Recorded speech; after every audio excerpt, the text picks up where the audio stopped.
It's a phenomenon, almost as big as the game itself, the commercials that go along with the Super Bowl. Every year we have these two distinguished guests in. And by the way, Scott Pierce from the Tribune, looking smart with the hat. Adam Chase from Chase Marketing Group. Thank you guys so much. Absolutely. And you mentioned you wore the hat to help us out on the glare issue. I did, yes, just to prevent so much glare. Appreciate that. Let me ask you guys, first of all, right out of the gate, commercials this year, and I've asked you this before, there have been up years, there have been down years.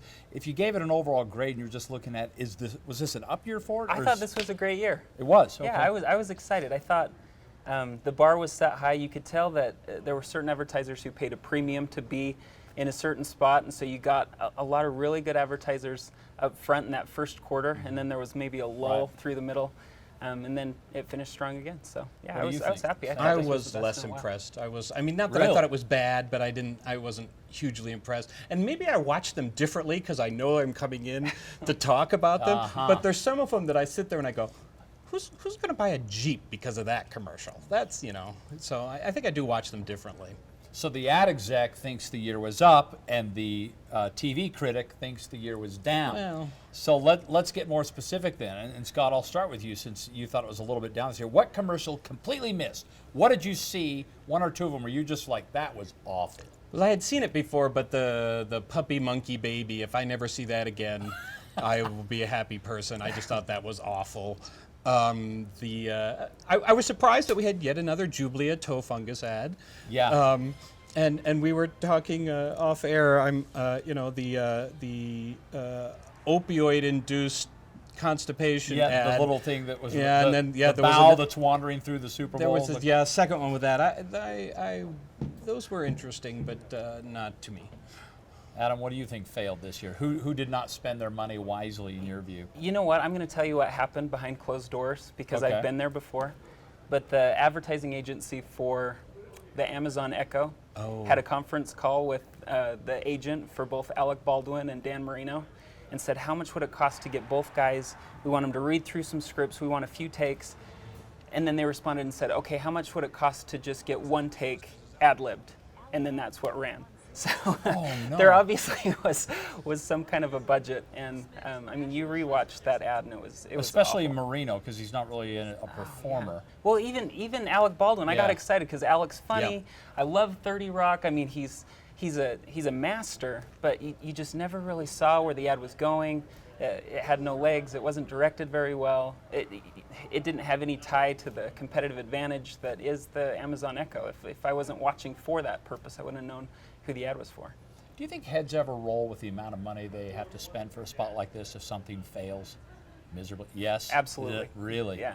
Yeah, because you're investing a lot in this sort of thing. Yes. I mean, some of these companies got to be a large percentage of what they spend in a year is what goes for into that this. game. Yeah. Yeah. All right, let's get to the positives then. And we all have differing opinions, so I really like talking about this, but let's start with two or three. In fact, let's kind of go back and forth. Give me one of your three favorites, and we'll skip around here. My favorite ad was the execution of the T-Mobile ad with Steve Harvey. After his gaffe, he was given an opportunity to get back and make it right. So, and by the way, everybody's beaten up on Verizon on that campaign. Oh, that was very well done. has one too. But you like the way Harvey did that. Oh, it was very well done. T-Mobile seized the moment, I think. I think they were the absolute winner of the Super Bowl. And Harvey being willing to, a little self-depreciating humor, Oh, too. I think Harvey was more than happy to accept the opportunity to go and make things right. Scott, how about you? Well, I agree on that one. I mean, it wasn't the most entertaining ad, but I thought it was well done, and I also was sort of amused that essentially we had one company calling the other one liars. That was fun. Yeah. In terms of entertainment, I really liked the Kevin Hart Hyundai ad, which made me laugh. It's not necessarily going to make me go buy a Hyundai, but I thought it was funny. I kind of like the Ryan Reynolds Hyundai ad, too, where she keeps seeing him everywhere. Yeah. And then it talks about how, you don't get distracted. The other Hyundai ad was the bear, when they were running away from the bears. They're chasing after the bear. In fact, I think Hyundai did an excellent job of just an overall campaign. Okay. Because what they did was they took humor and they really focused that humor on what the car does best for you. So it wasn't just humor for humor's sake. And again, I think that this year was a win for Super Bowl advertisers because the humor led us to remember the thing that was most important for that advertiser. It wasn't just for entertainment's sake this year. I thought they did a really good job of highlighting what Hyundai does best in those 3 spots. Well, I've always noticed in those humorous ads there has to be some sort of a punchline at the end that explains why they were doing this humor, and sometimes it works, sometimes it doesn't. Right. All right, each of you give me 2 more that you really like, because we talked about how you each had 3 of your favorites.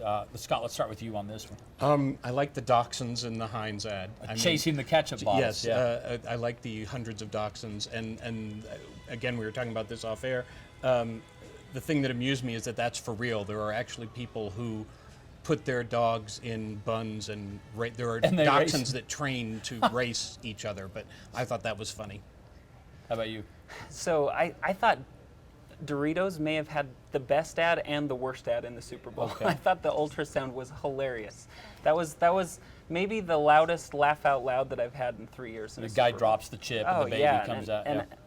And the baby's reaching for the chip wherever it goes. I thought that was hilarious. And then the dogs dressing up with the no dogs allowed in the grocery store. That was funny. I don't know. I wasn't as excited about the dog ad, but yeah. All right, each of you get 1 more commercial that stuck out that you really liked. I was surprised that I enjoyed the Miller Lite one as much. Just the because Amy Schumer.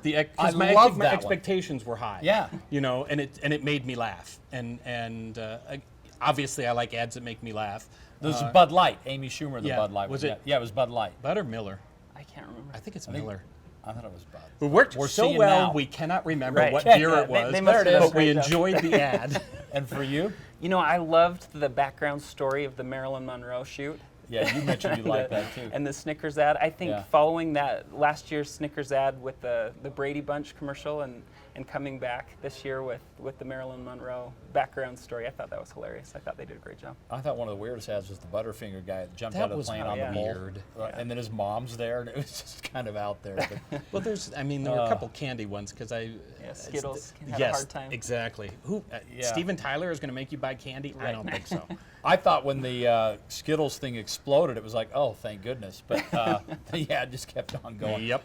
Guys, it's so much fun to have you, and it's great to get your perspective, especially since you both look at this from a different way. You're more the critic. You're in this type of business where you buy these sort of advertising. Right. So, Adam, thank you so much. Adam Chase from Chase Marketing. for Scott having Pierce, you read him all the time, of course, at the Salt Lake Tribune. Generally writes really nice stuff and has cool hats.